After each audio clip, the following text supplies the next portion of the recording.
আজকের ভিডিওটা কি নিয়ে শুরু হচ্ছে সেটা তো আপনারা টাইটেল এবং থাম্বনেল দেখে অলরেডি বুঝে গেছেন। জি বন্ধুরা, আজকের ভিডিওটা শুরু করছি আমরা এই যে আউটডোরে যারা মাছ পালন করি এই বিষয় নিয়ে। আপনারা অ্যাকোরিয়ামে তো হিটার অথবা গরমকালে ঠান্ডা পানি পাল্টিয়ে রাখতে পারেন, কিন্তু আমাদের এই বর্ষাকালে একটু বেশি সমস্যা ফেস করতে হয়। এর মধ্যে প্রথম সমস্যা হচ্ছে ট্যাঙ্কে অতিরিক্ত বৃষ্টির পানি পড়ে। এই বৃষ্টির পানিতে কিন্তু পিএইচের মান খুবই কম, এজন্যই অনেকের বৃষ্টিতে মাছ মারা যায়। এজন্যই যাদের মাছ মারা যায় তারা কিন্তু ট্যাঙ্কে লবণ অথবা অ্যাকোরিয়াম সল্ট এগুলো পাওয়া যায়, এগুলো আপনারা পানির সাথে হালকা পানির সাথে মিশিয়ে ছিটিয়ে অক্সিজেনটা দিয়ে দিতে পারেন।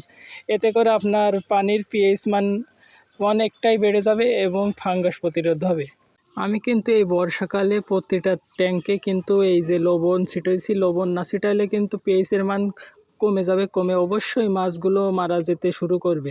এই যে একটা জিনিস দেখাই, এখনও কিন্তু অল্প অল্প বৃষ্টি পড়ছে, এর মধ্যে কিন্তু আপনাদের জন্য কষ্ট করে ভিডিও বানাচ্ছি, তাই ভিডিওতে সবাই লাইক এবং সাবস্ক্রাইবটা করে যান প্লিজ। এছাড়াও নানা ধরনের সমস্যা আছে যেগুলো প্রতিরোধ নিয়ে আমি অবশ্যই ভিডিও বানাবো। আমার এটা নতুন ইউটিউব চ্যানেল, এজন্য আমি এক ভিডিওতে সম্পূর্ণ কথা বলতে পারছি না।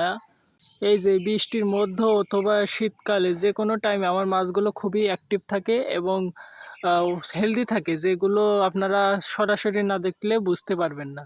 এইরকম মাছ সুস্থ রাখার জন্য বিভিন্ন ধরনের চিকিৎসা টিপস আছে, যেগুলো আমি আস্তে আস্তে আপনাদের বলতে থাকবো। এই জন্য অবশ্যই চ্যানেলটাকে সাবস্ক্রাইব করতে হবে। আমাদের এখানে কিন্তু শীতকালেও যেভাবে মাছে ব্রিডিং করে এবং অন্যান্য টাইমেও সেভাবে ব্রিড করে, এবং আমি ব্রুড এবং ফ্রাই একসাথে রাখি, কোনো সমস্যা হয় না।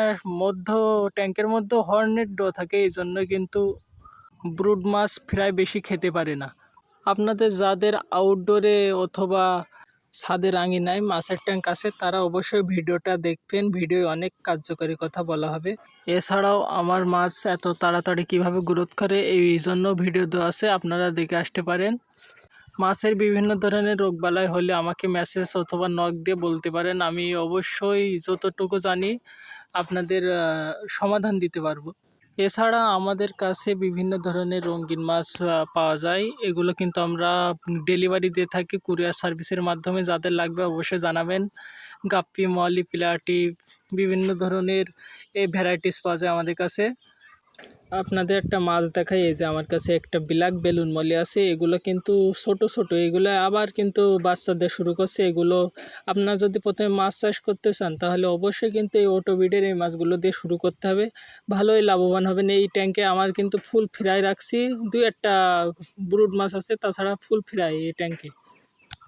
আপনারা মাছের বড় স্পেস অথবা জায়গা দেওয়ার চেষ্টা করবেন, এতে করে মাছ আপনার 2-3 গুণ বেশি তাড়াতাড়ি বৃদ্ধি পাবে। এবং মাছের সপ্তাহে 2-3 বার পাউরুটি অথবা যে কোনো লাইভ ফুড দিতে চেষ্টা করবেন। আমার কাছে লাইভ ফুড নেই, আমি পাউরুটি দিই। বড় জায়গায় এবং প্রোটিন খাদ্য পালে অবশ্যই কিন্তু মাছ তাড়াতাড়ি বৃদ্ধি হয়। এই বর্ষাকালে অবশ্যই আপনাদের পানিতে ও আউটডোরের ট্যাঙ্কের পানিতে অবশ্যই সল্ট দেবেন। সল্ট দিলে হবে কি, পিএইচের মান বৃদ্ধি পাবে এবং ফাঙ্গাস প্রতিরোধ হবে, এতে করে আপনার মাছ বেশি সুস্থ থাকবে। এবং যাদের মাছ প্রয়োজন, অটোবিডের সকল প্রকার মাছ আমি বিক্রয় করে থাকি। আপনাদের যাদের মাছ প্রয়োজন অবশ্যই আমার সাথে যোগাযোগ করবেন, আমরা কুরিয়ার মাধ্যমে সারা বাংলাদেশে ডেলিভারি দিয়ে থাকি। তো ভিডিওটা ভালো লাগলে অবশ্যই আমার এই নতুন ইউটিউব চ্যানেলে সাবস্ক্রাইবটা করে লাইকটা দিয়ে যাবেন। তো আজকের ভিডিও এই পর্যন্তই, সবাই ভালো থাকবেন, সুস্থ থাকবেন, আল্লাহ হাফিজ।